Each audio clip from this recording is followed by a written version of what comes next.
What's up, guys? Welcome to week 33 of my keto transformation. Another week under my belt. Okay, so before I get started, two things. One, I'm not a doctor. I'm not a medical professional. I'm not giving any medical advice on this channel. I am basically just sharing my own keto weight loss journey, what works for me, what I've researched, and you can take that with a grain of salt or talk to your doctor. So that's the first thing. Second thing, I'd love to have you be a subscriber. So hit that subscriber button down below, turn on those notifications. That lets me know that you're liking the videos that I'm making. So I appreciate it. Okay, so let's get started. Week 33 was an interesting week. It's confession time. I messed up. I weighed in today and I basically in 2 days wiped out a whole week of progress. So I weighed in today at 226 again.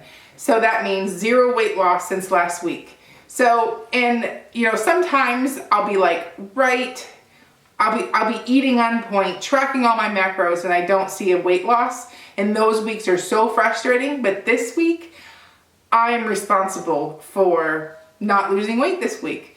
So, and that's only, I'm the only person to blame. So last week, I guess for the past 2 weeks, it's been a pretty stressful week around here, at home, and there's just constantly like always something going on, the kids in school and all the million, things are going to do with all of that. And I just didn't handle stress well. So last week accumulated into this week, or I should say 2 weeks ago, accumulated into last week. And Saturday I went out and I had Mexican food. And I had all the chips and the bean dip and the salsa and yeah. So although I had fajitas, which is a great choice overall because you can really be pretty strict on fajitas, I did have a huge bowl of chips with my family. So I wiped away all week's progress by blowing it on in like 10 tortilla chips. There's like 20 carbs alone, and then they give you those big bowls and then before you know it, they're refilling it. And yeah, so that was one of my things. And Friday night I had burgers with my French fry. We went out to dinner. And even though I got a lettuce wrap on my bun, in place of my bun on my burger, I had French fries. Normally this place only gives you a little, they're stingy on French fries. No, they gave us a heaping mound, and you know who ate them all? Yeah. So, and then I also found myself having too many chaffles. The chaffle in itself is okay, but when you do the dessert chaffles, that's going down a wormhole that's not going to end well. And I learned the hard way. So I didn't weigh myself all week, but I am still 226 this morning. So that means my whole hard work till like Monday through Friday just went out the window, but that's okay. It's part of the journey, and that's what I want to get into here. So I messed up, and that's as honest as it can get. I messed up and I didn't keep my emotions in check. I let them get the best of me. So as someone who has a sugar addiction or a recovering sugar addict, whatever you want to call it, I found myself creeping into this because I saw all the signs that this was coming and I ignored them. And for one, I chose to ignore them and plus I know better. I preach this every week and I still ignored it. So that was frustrating because when you're aware of it, sometimes when you're not aware, like someone who's maybe in the beginning of the journey that doesn't recognize the signs, someone like me who is like more than halfway through my journey, I know the signs and symptoms and what's really my triggers, and I still failed to acknowledge them. So that's frustrating in itself. But as someone who has a sugar addiction, having those dessert chaffles, they're delicious. Yes, they're keto, but one chaffle turned into 2 chaffles, turned into 3 chaffles. I probably had 5 chaffles last week that had cream cheese icing, and it was just not good. And it's frustrating, but at the same time, it's part of the journey. It's another lesson. And I know I've seen a couple comments lately asking if I ever cheat. Yeah, I cheat all the time. This whole journey has been a fight. I mean, in the grand scheme of things, I don't cheat often because I'm trying to lose weight, but slip-ups definitely do happen. And I've had a lot of them in this journey, and I'm 8 months into this. I've had a lot, more than I want to even admit, but that's being honest with yourself and making progress. So what do I do now? Well, first off, get back to basics, track my macros, lay off the sweets, even if they're keto approved, and don't spike insulin and all that jazz. It still spikes the desire for me to want more sweets inside my body. And that's something that, every time I get a sweet, I'm not satisfied with that, so I want another sweet. And then that turns into another one, and it just keeps growing until I have a weak moment and I dive into a bowl of tortilla chips. So basically, I'm cutting out all sugars, including keto approved ones, until I get that back under control, because I don't like not having control of my sugar addiction. I mean, that's how I gained 140 pounds in the first place. So basically, yeah, it's only been like a week or two of it, but I gotta take a break from all that and get back to basics. A nice lean protein with a nice big helping of green veggies, some olive oils, avocados, get back to basics, and eggs, and and plus I blew my egg fast. Like, I did so well. I had such a great result on the egg fast to just dive into this. I mean, yeah, it was weird timing and whatever, but like, I did all that progress just to kind of throw it away. So that's frustrating as well. So also, I tried to go to the gym 3 to 4 times a week. I went once last week, and I let my busy schedule get in front of my me time. When I go to the gym, I never regret a workout. I leave feeling like fixed. So I went once last week, and I really should have gone. Of all weeks, it should have been last week when I was super stressed out. But I didn't make time for me. I cut my gym right off and made time for the other stuff that had my attention. So again, that's just not how the new me operates, and I can't. And that basically is a recipe for us, a big mistake, and that's what happened. So yeah.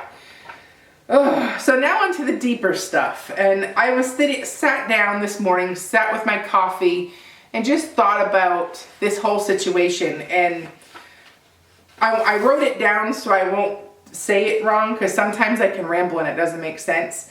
But when situations like this happen and you're full of regret, anger, frustration, you're discouraged, that kind of thing, like basically how I feel right now, you've got to have confidence that you're going to complete the journey. And I got this far in my journey because I believed in myself, and I've been the hand reaching down, to grab and pull up out of the hole, that I've been there for myself to help, change my life. So, despite any setbacks, that strength from within is still in there, just like one bad week, 2 bad weeks, that doesn't define the whole journey. It's part of the journey. And basically, I have to remember who I am. The new person that I've been fighting to build, I have to remember who that is. She's a fighter. She moves on. She lets go. She tunes out the noise, and that kind of just, I wasn't listening to my own advice. So basically, you have to stay in the moment now, and you don't want to get caught up or dwell on having that bad day.